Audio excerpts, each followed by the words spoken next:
and welcome to Vietnam 360. Our guest today is a man who likes to do unprecedented things. He's the founder and chairman of MK Group. Please join me to welcome Mr. Nghiên and welcome to Vietnam 360. Nice to meet you. Yes. You've arrived with a suitcase that looks like it's straight out from an action movie. Should we be worried?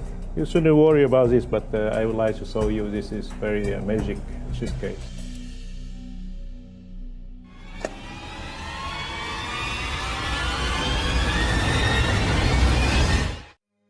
I would like to introduce this is very important in many industries. The thermal infrared sensor that you can use for the thermal camera and also use for many other applications, especially for defense and also for medical and for fire protection. What makes it so different from other available products in the market? We know how to make it in very affordable way. We own the IP, we own the technology so that we can produce in a critical volume. It's a wafer. Yes. And each small thing is a sensor, a chip. Right. Yeah, this is designed by our team. And so basically in the industry, we call it fabless design. First of all, congratulations on these products. Yes. And I'm sure we would have a lot to talk about it. Sure. So please take a seat so we can begin our discussion. Thank you very much. Yeah. Nghiên, known as the Vietnamese King of Cards, is a pioneer who transformed Vietnam's digital identity and defense technology landscape. Starting from a small company 26 years ago, Khang built MK into a leading tech group mastering once imported technologies. Chip operating systems, biometric authentication algorithms helps Vietnam save tens of thousands of billions of Vietnam dong each year. Expanding globally, MK established factories in Brazil and Ethiopia, and now manufactures passport machines that cost only 1/10 of the global price, with an initial 8 million passport order from Indonesia. Why should we try to do all of this technology by ourselves? Well, to develop the economy of Vietnam, we have to move up, live up to the level that we can master the technology in order to create the value. And, that's why I started the company right away in 1999 when I returned from the US. Very early. Yeah, very early, and then I started with bring the technology from US back to Vietnam. And I created a company that do the smart card, and we started many years ago with the chip, the semiconductor. We basically build the operating system for the ID card. This is a small microprocessor here. Yes. And then they have a CPU, they have ROM, EEPROM, and they have everything. And then they have the operating system. Everybody must start somewhere, right? I started in 2013 when I first sent the proposal to the government of Vietnam. At that time, the first ID card is just a plastic card. With a little barcode and things like that. 2021, the government tried to do the e-government. The first time we ever have the database of the citizen with the biometric information, very critical.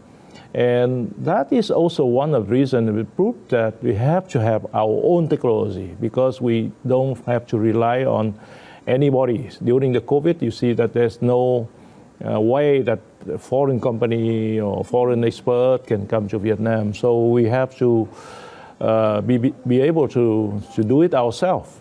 So it is very important that we are ready and we prepare for many years.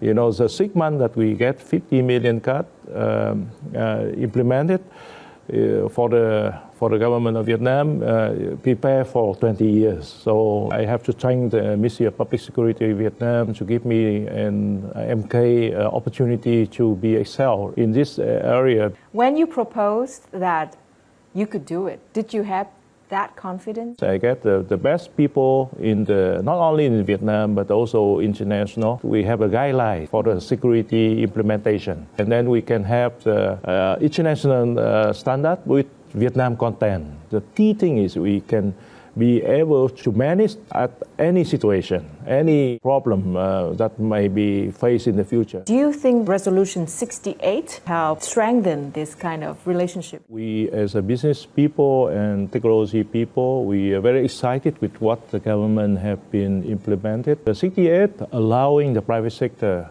to go into every sector of the economy of Vietnam. So with the dynamic of the private sector, we can go in, bringing the technology, bringing resources, bringing a lot of international connection, and a lot of implementation will be quicker, faster, and cheaper. Yeah, I think the significance of Resolution 68 is for the first time it recognized the contribution. It states that the private segment should be one of the pillars among the four to help national growth, if not the most important pillar. The key is how to bring into the economy's efficiency and add more value and create job and create the value and whatever. So the private sector have been together with FDI doing very well and then contribute a lot to the economy of Vietnam. Have you seen Resolution 68 being translated into practical implications and reality?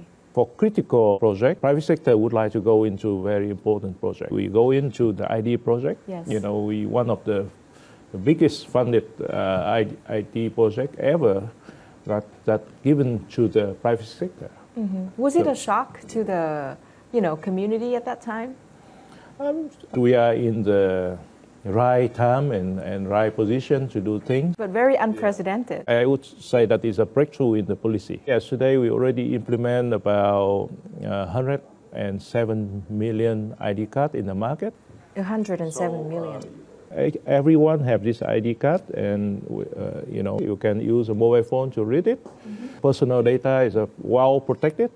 And then you decide by yourself whether you grant the access to other people. Instead of having a reader, its cost, everything now is a mobile phone. It's a secure element that you store your template, biometric information and many information here, and then you control it. We have a dream that very soon we will launch the signature. So every Vietnamese citizen will have the ID, do own the transaction online and everything. Social benefit, and it avoid a lot of fraud. So this is the core competency that MK has. Do you think Vietnam is kind of early adopter? No, the latecomer. How can we compete with the big player? I don't want to do an OEM. I want to own my own technology. I was in a committee to build the specification with the State Bank of Vietnam.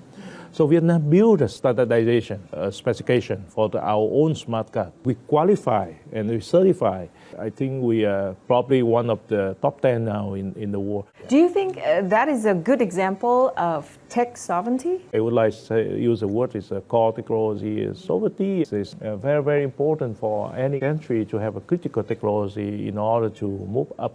If you want to do the smart city, right? For instance, you want to have AIs to have a smart brand, you need the AI camera. Mm-hmm. So I start with the market oriented, and then I see that it's very important to have this kind of technology, and then this technology you can go anywhere you want. Yeah, so we export to US, for instance, is one example. Yeah. According to the September 2025 Ookla report, Vietnam now ranks among the top 20 fastest mobile networks in the world, up 29 places from last year. The average nationwide 5G download speed has reached 447 megabits per second, nearly double compared to early 2024. Behind the speed is a deeper goal: 5G made in Vietnam. By mid-2025, over 6,500 5G stations have been activated nationwide, serving industrial zones, airports, hospitals, and universities. Vietnam is cutting reliance on foreign suppliers and strengthening its control over key digital infrastructure. Do you think tech sovereignty is important? So there's many ways to secure the technology. It is something that even you have money, you cannot get it. You know, it's a restriction like NVIDIA, for instance. You want to access to very high-end GPU, you know, it's a long queue right now, and to get a permit, you know, everyone wants. A lot of technology, especially for defense, for instance, nobody wants to transfer technology to you. Of course, you have to do it yourself. A lot of resources that you have to spend And not only money, and I have to tell you, it's people, people, people. You have to have people that can absorb the technology, develop the technology, and it takes time to do it. So people are central to core technology. You know, when you talk about soccer, right, you can import some foreign players, it change. Yeah. So we should try to recruit those outstanding scientists and architects that with 68 and 57, the government now empowers those organizations to hunt and empower those engineers and give them the opportunity to do something. I think we have to have something like Manhattan Project, you know, a big project. I think if the government trusts us, you know, the private sector, public sector, you know, we can do it. Trust must be earned. How should we look at this? A lot of fundamental core technology, they may not make right money right away. Every time I meet with the leader of Vietnam, I say, invest. For AI, if you don't have the capability for computing, you are out of the game. Like DeepSeek, actually they pay $6.5 million you know, to the government AI infrastructure. The same thing for semiconductor. We know that the semiconductor at this moment, in order to make it profitable business, is almost impossible. It has to be as a cost center at the beginning, and then in order to have a profit center in the future. But start where? Invest where? Let's say Hanoi National Universities, they already have some of the work already on this. Very important force and resource here is the FDI. We have so many companies that is dealing with a lot of semiconductors. Now they come to Vietnam, they use our people, our resources, say, okay, if you come to Vietnam, you use the fab that actually at the National University of Vietnam, for instance, we give you some incentive. And then by doing it, we learn about this, and then we have the technology over the years. Do you think Resolution 57 on innovation and technology kind of touched upon and covered those issues? The 57 already covered most of that. The central government should have the committee to push it and then give the opportunity for the best people to excel here. Yeah. We also have to take risks. If the government say, okay, you never do it before, I won't give it to you, it's a problem. So you have to take a risk, measure risks, what kind of risks and how we do it. I want to quote our party General Secretary Tholam. He said that those who seize the opportunities and overcome the challenges will succeed. Otherwise, the outcome will be the opposite, like a slow buffalo drinking muddy water. So if we don't jump into the game very quickly, we are our opportunity. But I think we have to have a big dream and do something big. And the government have to give us a big job to do the big thing in order to excel. What he also saying is we have to jump to the latest technology.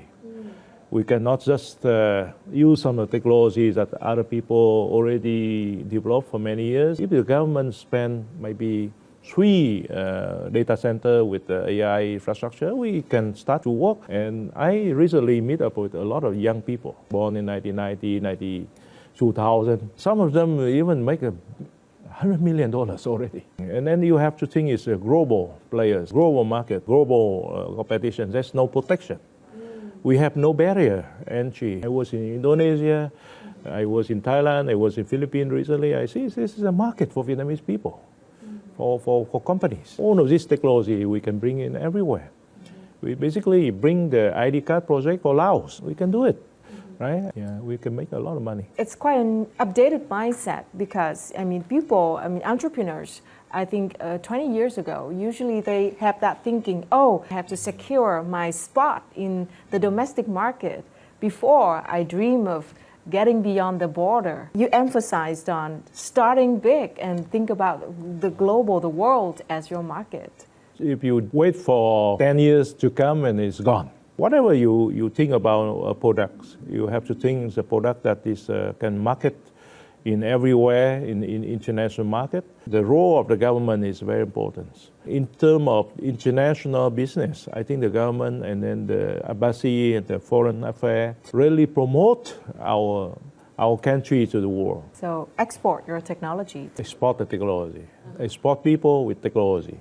And export the service. It's so important for Vietnam to to be recognized as a technology hub, as a technology provider, as industry players, not just farming, people know about Vietnam, about rice, about coffee, and many countries know Vietnam just about the war. Yes. So from the war into the technology, how can we do this? And I think the government play a very important role, and also I think the young people, with a lot of energy, resources that they have, we should promote it very aggressively, regionally and internationally. Do you think it is now the golden opportunity window? We are in front of very, very good opportunity, and last 20 years changes, right? You see that we start to capitalize, we have resources, we have technology. We should move overseas, grow and very sustainable in long term. I think it's very important. If we are able to do some of the key technology, right? If you can export the defense product into other country, your position is very different. Our resources is not big investment in technology, even you say 3%, 5% of the GDP into the R&D or whatever. In terms of money and absolute value is not big, right? So you have to focus. And very strategically, you cannot just do everything. And then we find maybe 10 projects, which is the most important for Vietnam, for the war, and then work on it. What are the 10 projects that Vietnam should focus on? We have to really do the smart city, and then using AI to monitor the traffic. We have to implement the computer vision everywhere, increase the automation, make it easy for people, the PKI for everyone, and then we have to push it into the market and let the people really use it. Maybe we have, the government to subsidize them, at the beginning, and then make it transparent. We have to have our own DNA. Vietnam is moving steadily toward its goal of becoming a regional tech hub. While some startups still face challenges in funding, talent, and infrastructure, support policies are increasingly thriving to meet the sector's needs. In Hanoi, the National Innovation Center connects startups, investors, and research institutions, providing mentoring, funding, and advanced facilities. Ho Chi Minh City has launched innovation hubs like SIAP and is expanding high-tech zones and incubators to support tech enterprises. These efforts demonstrate Vietnam's firm commitment to building a dynamic and supportive ecosystem for technology and innovation. Tell me about the Vietnam product and the Vietnam way. What do you mean by that? If it costs $500 million to make something in the West, how we can make it half the price? I think Vietnam, at MK, we are doing that. Okay, same quality, but yes, 50% cheaper. Exactly. This is how we do it. And then because they are cheaper, they can scale it in very big way. Yeah. So that is one of the reasons why we are running about 20 million cards a year. In the year that we implement the ID card, we can scale it up to 80 million. And at 1 year, we do 60 million SIM card. 60 million SIM card in a year. Why we can do that? Because we know how to make the machine, how to scale it. And we own the technology in very low level into very high level. Would you go up to billion? Yeah, why not? And for me now is I bring this kind of technology to other countries. For me, it's not difficult. How to scale it? Production of the AI camera, I know how to do it. The next level that I need to do is AI chip.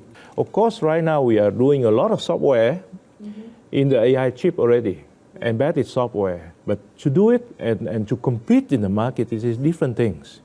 It's about distribution. It's about brand. I like to do something that is very niche, something that people don't want to do or difficult to do. I want to do something that is very difficult. Does it harm or does it help you when you sell your technology and say, that's Vietnam technology? It's important, that spirit, but I think if we can bring that kind of spirit out of the world, I think it's better. We are a developing country, right? A lot of people never thought that we can do it. you know, and we have to prove to the world and even competitors that we are capable to do things. When Vietnam's position is very, very good. In Africa, for instance. Yeah, it's a good case study. It's a South-South cooperation. That's why World Bank and United Nations should think about how to leverage Vietnam's success into other developing countries because it fits them. So it's efficient, very productive. And then I think cooperation, 10, 11 countries already in. And then the Vietnam company, FPT also everywhere. We should team up with them to go overseas. And then it's for even in the many industries in Vietnam, you know, the FDI is actually make a lot of changes. So I think we should be able to attract this kind of resources into Vietnam and more in more effective way. We must really know who we are. Exactly. And work with what we have. Well, what we have, I think, is important, and how we can secure other things that we are lacking of. One of the key things is build a partnership with reputable people and companies. But the question is, do they let you? Most of the people, they don't want to share the opportunity with you. So you have to deal with the resources that is very limited. How you bring it to Vietnam? Right. It's difficult. Yeah. Right? So you have to have a way, and everyone have their own way. What's your way? I'm basically Vietnam ambassador to many countries, and you know, try to promote Vietnam. And the way I do is I always try to be friends with somebody that knows the technology, you know, and then you know, I learn from them, I work with them, I hire them, and now you have to prepare resources, you know, capital. Right. And do the acquisition. Acquisition, I think, is very important. And government have to pay attention in this. And they should help the private sector to oversee and acquire technology and acquire companies. You also allow them to have access to the market. The combination of foreign, you know, technology and Vietnam content, at the beginning we will talk about, I think it's very important. How can you decide when to do it yourself and when to acquire the technology? Okay, so you have to decide whether the money that you spend is justified, right? Mm-hmm. So if you do it yourself, how long it takes? Do you have a resource to do it or not? Again, it's about risk management. Yeah, so you not just buy the company for technology, you buy the technology for market, and then how to make it work also a big challenge. Uh-huh. Different culture, different people, different mindset, you know. So you have to be able to uplift it into some level. It is a very complicated and complex and subtle job. We have a triple helix model. University, industry, and government. Prime Minister Phạm Minh Chính has emphasized the cooperation between these three still remains loose. And he also stated that by 2027, Vietnam must produce its own semiconductor chips. So what's your take on this ambition? I think the Prime Minister is quite ambitious. Yes. I think we have to take it step by step, you know, in order to do it. It takes so many years. I think it's a level of investment that the government have to put in. Education, I think, is critical. That's why universities, right, and scientists, the industries, and the government. The industry is make it happen and commercialize it. So, and very important is you make a chip with what kind of price? Do the price competitive and marketable in the market or not? And accepted by the customer or not? Yeah. This is the most important, right? Yeah. So I thank the Prime Minister for this very positive ideas and objective. By August, Resolution 71 of the Politburo reaffirmed that universities must become national centers of innovation, autonomous, globally connected, and tightly linking research with the development of strategic technologies to nurture high-quality talent for the digital era. Many institutions have embraced the triple helix model, fostering collaboration among government, industry, and academia. Hanoi University of Science and Technology, for example, employs over 1,000 lecturers, operates 6 research institutes, publishes more than 2,000 scientific papers annually, and manages the fund to support startups. These models highlight a major shift. Vietnamese universities are transforming from places of education into engines of technological creation, playing a pivotal role in the nation's innovation ecosystem. I want to give you some statistics here. Vietnam currently has about 7,000 chip design engineers, but we need many more. This industry, you need the people in number, but you need a very high talent, high level of talent. So that's why I say fundamental training, education is critical. How we do take it from the core, how we secure it, who sell it to you. We don't want to get the middleman coming into us and then I sell it to you at a very high price. Now there are a lot of tools for simulation, for design, to make it faster. So Vietnam have to go into this, make a pilot fabrication, $350 million or $400 million, that kind of size, and then start from there. Very specific recommendation. Yeah. What about the goal to attract 100 AI talents or semiconductor talents, experts to work for Vietnam? I think it's a good policy to attract. What the government trying to say here is that I want to get the best people. Let's get the best people here. And as many as possible. So as we have a lot of people educated overseas, right? And they have a lot of talents, a lot of expertise. And I still believe if you want to do something from Vietnam, you have to come from Vietnam. So, okay, organically grown in Vietnam. So it's not just, some people come back to Vietnam, make a visit, and then gone. People on the ground is the most important. And we have to really incubate them, help them. It has to be in the very realistic and produce a result. Not easy to solve in very short time, but I see that the government very determined to do things.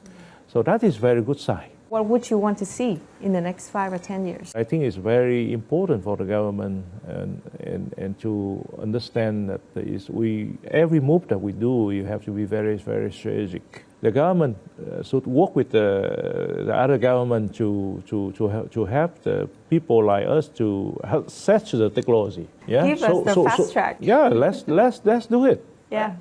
So it's accessibility to the technology, I think is critical. If we want to have a semiconductors industry, we have to have equipment. So I think the objective, is the target, the objective that the government set is a very, very nice target. Aspiration. And I think it's inspiring, and I have 100% support. So we are coming to the end of our thank you very much for your show time today. Yeah. Vietnam have a lot of opportunity. And I call all those people who have the knowledge, bring into Vietnam and help, and then work together with the Vietnamese entrepreneur and technology people here, together with the government and to the sector here, or the industry here, we can make a big thing. And once again, thank you very much for your insights sharing with us today. Yeah, thank you very much. Vietnam is riding its own path to its technological innovation. I hope you get the message. And together with a good execution plan and determination, we can do it. Thank you very much for watching and see you again next time.